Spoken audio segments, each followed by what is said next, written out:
Alright, so trying some more of this Iliad video. I'm picking up on page 216, line 259. I've given up on using my camera. I'm going back to this old style of doing it. Okay, so here is the text. But scarcely had that island faded in blue air than I saw smoke and white water, with sound of waves and tumult.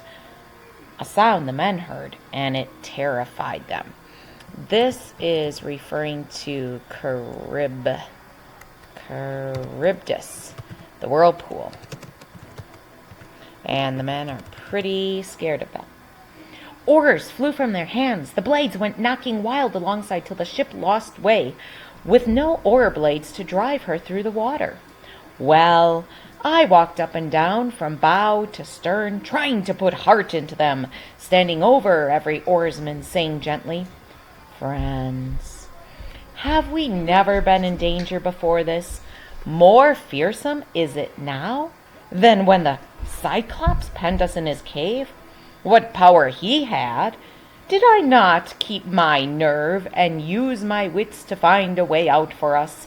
Now I say, by hook or crook, this peril too shall be something that we remember. Heads up, lads! We must obey the orders as I give them. Get the oar shafts in your hands and lay back hard on your benches. Hit these breaking seas. Zeus, help us pull away before we founder. You, at the tiller, listen, and take in all that I say. The rudders are your duty. Keep her out of the combers and the smoke. Steer for that headland. Watch the drift, or we fetch up in the smother and you drown us." That's some good sea talk there. That was all, and it brought them round to action. But as I sent them on towards Scylla, I told them nothing, as they could do nothing. Okay, so we find out that he has kept Scylla a secret from his men. He knows about the six-headed monster, but they don't. They would have dropped their oars again in panic to roll for cover under the decking. Circe's bidding against arms had slipped my mind, so I tied on my cuirass and took up 2 heavy spears, and then made my way along to the foredeck, thinking to see her first from there, the monster of the grey rock, harboring torment for my friends. I strained my eyes upon that cliffside veiled in cloud, but nowhere could I catch sight of her. Okay, so he tells us he forgot Circe's warning that he wouldn't be able to fight this monster, and he gets his cuirass, which is a piece of armor. It's like a breastplate and a backplate, so it kind of protects him front and back. So grabbed his cuirass, and not 1 but 2 spears. He's going to fight with both hands, I guess. All right. And all this time, in travail, sobbing, gaining on the current, we rowed into the strait, Scylla to port, and on our starboard beam, Charybdis dire, gorge of the salt sea tide. By heaven, when she vomited, all the sea was like a cauldron, seething over intense fire, when the mixture suddenly heaves and rises. Okay, so he's describing how the whirlpool looks, when it gushes up and when it comes back down. The shot spume soared to the landside heights and fell like rain. But when she swallowed the sea water down, we saw the funnel of the maelstrom, heard the rock bellowing all around, and dark sand raged on the bottom far below. My men all blanched against the gloom. Our eyes were fixed upon that yawning mouth in fear of being devoured. I just want to double check starboard and port, which is the left, which is the right. So let me do that. Josh is whispering that starboard is the right. Port is the left, starboard is the right. Hey, good job, Josh. You're right. Kudos to you. All right. So back to... Hey, look at that great little diagram. Okay, that's what I thought. So I'll make a little note. Starboard equals right, and that is where Charybdis is. Charybdis. Port is left, and that is where Scylla is. All right. Then Scylla made her strike, whisking six of my best men from the ship. I happened to glance aft at ship and oarsmen and caught sight of their arms and legs dangling high overhead. Voices came down to me in anguish, calling my name for the last time. Odysseus, Odysseus. So another term to know is aft is upward. So he looks upward and he can see his men getting eaten, and they're calling out to him. We have another Homeric simile here, and this one involves fishing. So, a man surf casting on a point of rock for bass or mackerel, whipping his long rod to drop the sinker and the bait far out, will hook a fish and rip it from the surface to dangle wriggling through the air. So these were borne aloft in spasms toward the cliff. So it's kind of like they look like the bait at the end of a hook and line. She ate them as they shrieked there in her den in the dire grapple, reaching still for me, and deathly pity ran me through at that sight. Far the worst I ever suffered, questing the passes of the strange sea. We rowed on. The rocks were now behind Charybdis too, and Scylla dropped astern. So he made it through. Lost 6 men, but he made it through. Then we were coasting the noble island of the god, where graze those cattle with wide brows and bounteous flocks of Helios, Lord of Noon, who rides high heaven. Okay, so we found out very first page of book 1 that this is where things go bad. So Helios cattle up ahead. And this is where the men disobey orders, they eat the cattle, and then everyone is sentenced to death, basically. From the black ship, far still at sea, I heard the lowing of the cattle, winding home, and sheep bleating, and heard, too, in my heart, the words of blind Tiresias of Thebes and Circe of Aea. Both forbade me the island of the world's delight, the sun. So everybody was telling him, don't go there, don't go there. His men, though, want to stop. Here's what happens. So I spoke out in gloom to my companions. Shipmates, grieving and weary though you are, listen. I had forewarning from Tiresias and Circe too. Both told me I must shun this island of the sun, the world's delight. Nothing but fatal trouble shall we find here. Pull away then, and put the land astern. And so another term, astern, means behind. Oops, don't want that. Okay. That strained them to the breaking point, and cursing, Eurylochus cried out in bitterness, Are you flesh and blood, Odysseus, to endure more than a man can? Do you never tire? God, look at you. Iron is what you're made of. Here we all are, half dead with weariness, falling asleep over the oars, and you say, no landing. No firm island, earth, where we could make a quiet supper. No, pull out to sea, you say, with night upon us just as before, but wandering now and lost. Sudden storms can rise at night and swamp ships without a trace. Where is your shelter if some stiff gale blows up from south or west? The winds that break up shipping every time, when seamen flout the Lord God's will. I say, do as the hour demands, and go ashore before black night comes down. We'll make our supper alongside, and at dawn put out to sea. Now when the rest said, ay, to this, I saw the power of destiny devising ill. Okay, so quick little note here. Eurylochus, let's see, Chous. Eurylochus is the one who says, aren't you human, basically? And storms could get them. And that they would just land, eat, and take off again.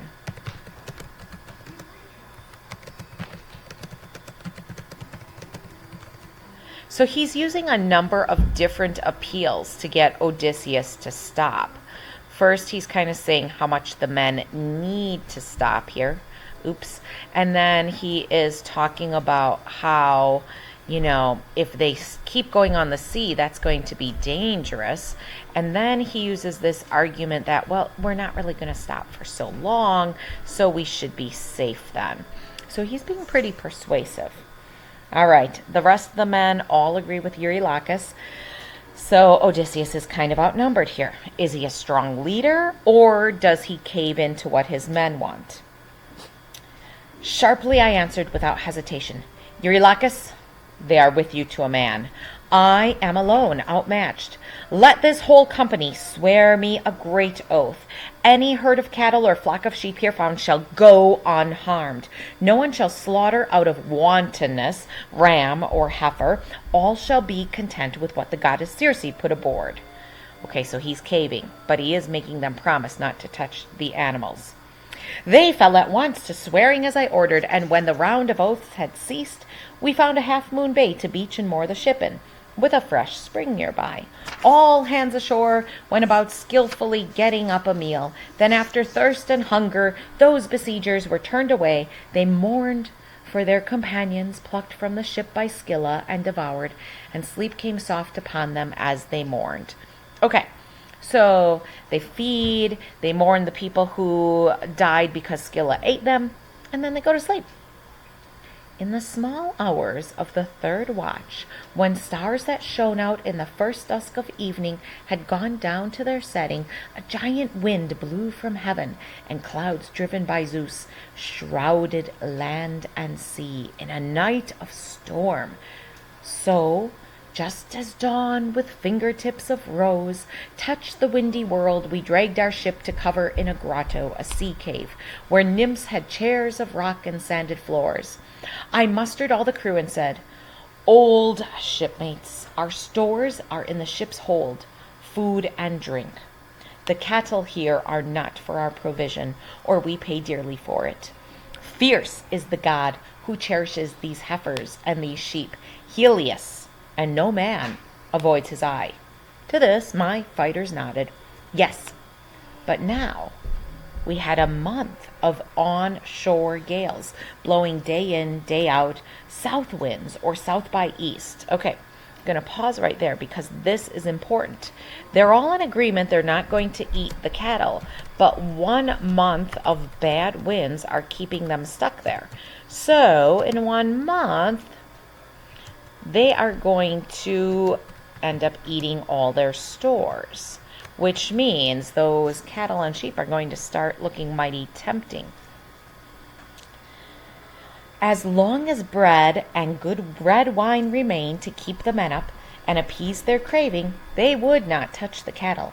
But in the end, when all the barley in the ship was gone, hunger drove them to scour the wild shore with angling hooks for fishes and seafowl, whatever fell into their hands, and lean days wore their bellies thin. All right, so what they are doing now is they are fishing for whatever they can get, and they are catching whatever birds they can, but it really isn't enough, and so they are going to go hungry. I guess I'm actually onto this page already. Wore their bellies thin. Yep, okay. So if there's some other notes, I'm going to add them here. Insert a text box. There we go. Okay, so men are fishing and catching birds and are getting quite hungry. Okay, the storms continued. So one day I withdrew to the interior to pray the gods in solitude for hope that one might show me some way of salvation. Odysseus goes off to pray. That might be a mistake. He's leaving the men all alone. Slipping away, I struck across the island to a sheltered spot out of the driving gale. I washed my hands there and made supplication to the gods who own Olympus, all the gods. But they, for answer, only closed my eyes under slow drops of sleep. So, kind of ironic. He goes off to pray, but he falls asleep. He says this is their answer. Kind of reminds me of Jesus praying and his disciples fall asleep. Okay, now on the shore, Eurylochus made his insidious plea. Eurylochus again. Oops, I want to make that an H. Eurylochus. Incites the men to eat the forbidden animals. Okay. Comrades, he said, you've gone through everything. Listen to what I say. All deaths are hateful to us mortal wretches, but famine is the most pitiful, the worst end that a man can come to. Will you fight it? Come. We'll cut out the noblest of these cattle for sacrifice to the gods who own the sky, and once at home in the old country of Ithaca, if ever that day comes, we'll build a costly temple and adorn it with every beauty for the Lord of Noon. But if he flares up over his heifers lost, wishing our ship destroyed, and if the gods make cause with him, why then I say, better open your lungs to a big sea once for all than waste to skin and bones on a lonely island. Okay, Eurylochus seems to be quite the arguer. So he says, we'll offer up the best cattle before we eat. He also says, once back in Ithaca, we will make a temple for Helios. So, kind of a plan to make up for doing what's wrong in advance.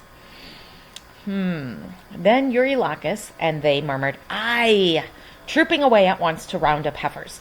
Now that day tranquil cattle with broad brows were grazing near, and soon the men drew up around their chosen beasts in ceremony. They plucked the leaves that shone on a tall oak, having no barley meal to strew the victims, performed the prayers and ritual, knifed the kine, and flayed each carcass, cutting thigh bones free to wrap in double folds of fat. These offerings with strips of meat were laid upon the fire.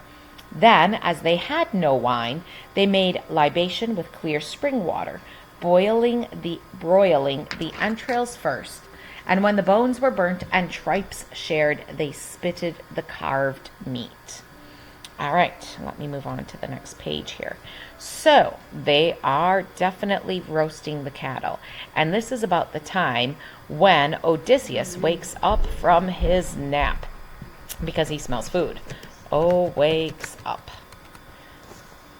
Just then my slumber left me in a rush. My eyes opened, and I went down the seaward path. No sooner had I caught sight of our black hull than savory odors of burnt fat eddied around me. Grief took hold of me, and I cried aloud, "O Father Zeus and gods in bliss forever, you made me sleep away this day of mischief." So, blames this all on the gods. He says they made him sleep. "O cruel drowsing in the evil hour, here they sat, and a great work they contrived." Lampetia, in her long gown, meanwhile, had borne swift word to the overlord of Noon. "They have killed your kine." And the Lord Helios burst in an angry speech amid the mortals. "O Father Zeus and gods in bliss forever, punish Odysseus's men, so overweening. Now they have killed my peaceful kine, my joy at morning when I climbed the sky of stars, at evening when I bore westward from heaven. Restitution or penalty they shall pay, and pay in full, or I go down forever to light the dead men in the underworld." Okay, couple things going on here. First, Lampetia tells on the men, goes right to Helios. And it's kind of funny because then Helios complains to Zeus. And in his complaint, he says, "Avenge me, or I will take away the light forever and keep it in the underworld." That sounds pretty bad. So I think Zeus is going to listen to Helios. Then Zeus, who drives the storm cloud, made reply, Peace, Helios, shine on among the gods, shine over mortals in the fields of grain. Let me throw down one white-hot bolt and make splinters of their ship in the wine-dark sea. Calypso later told me of this exchange, as she declared that Hermes had told her. Okay, so you might have wondered, how did Odysseus know about this conversation that was going on Mount Olympus? So again, we have this sort of series of events. Hermes told Calypso. Calypso told Odysseus. And now Odysseus is retelling it.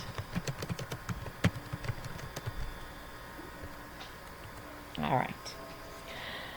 Well, when I reached the sea cave and the ship, I faced each man and had it out. But where could any remedy be found? There was none. The silken beeves of Helios were dead. The gods, moreover, made queer signs appear. Cowhides began to crawl, and beef, both raw and roasted, lowed like kine upon the spits. Okay, so that's getting kind of weird. It's like you have ghost cattle.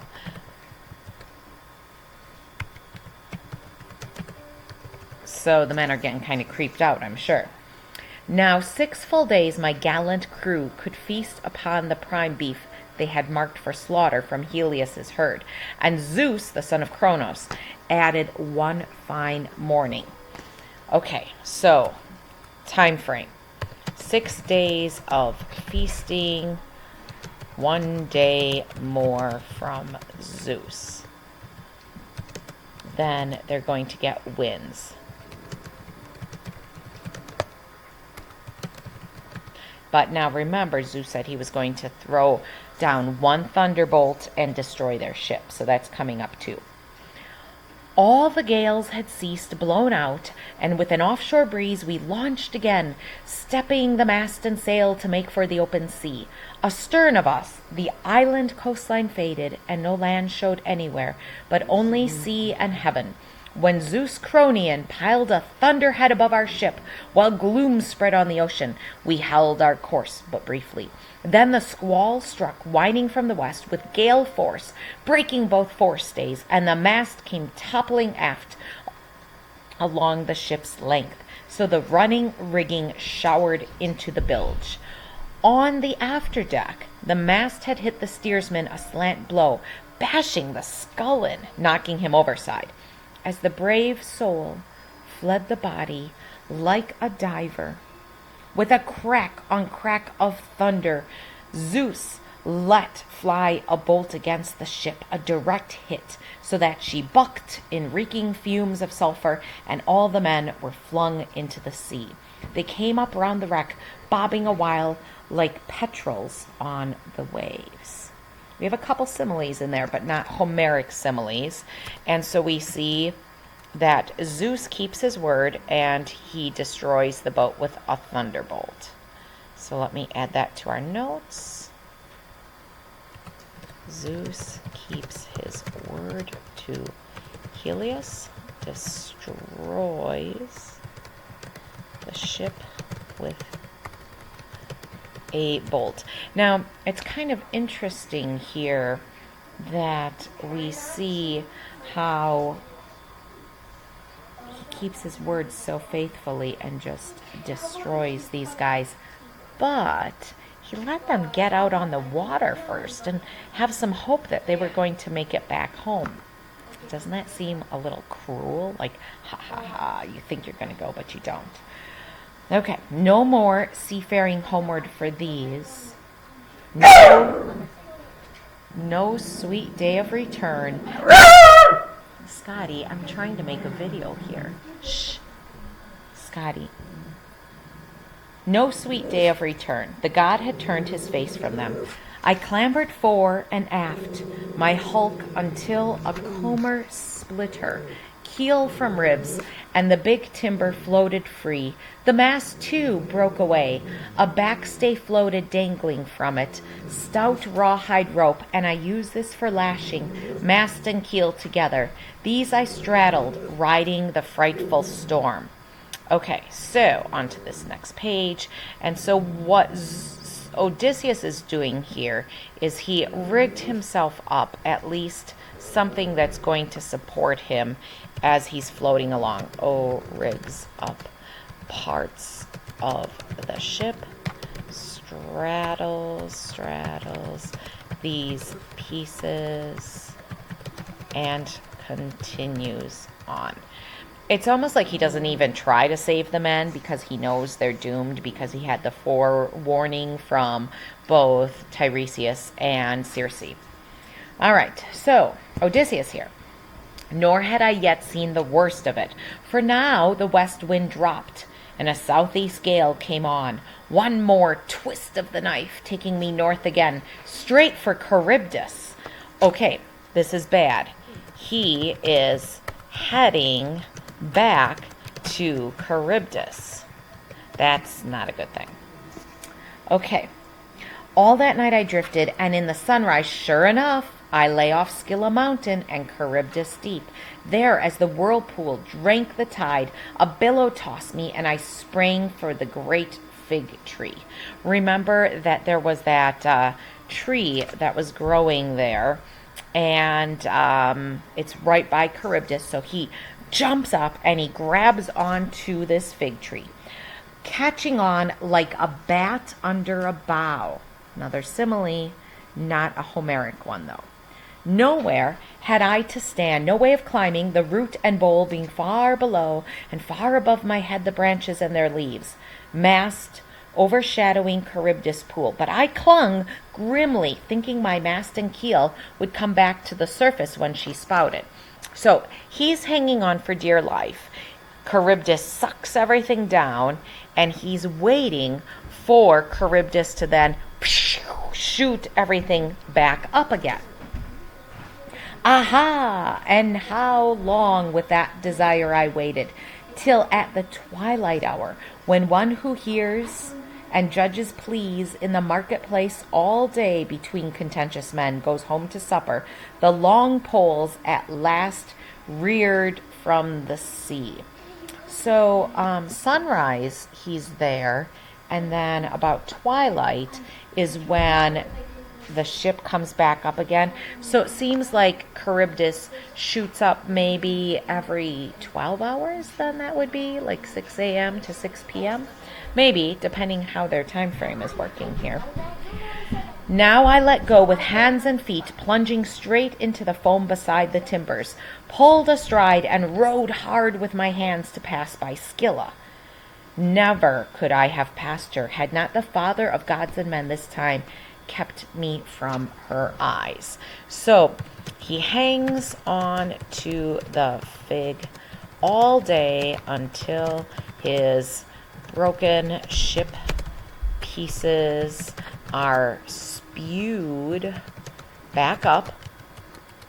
He makes it past Scylla thanks to Zeus, who protects him, surprisingly.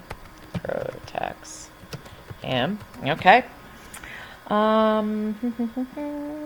Once through the strait, 9 days I drifted in the open sea. All right. 9 days of drifting after this.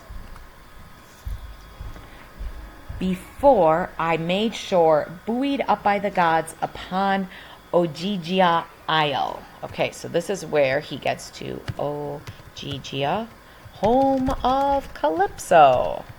So now we find out what had happened.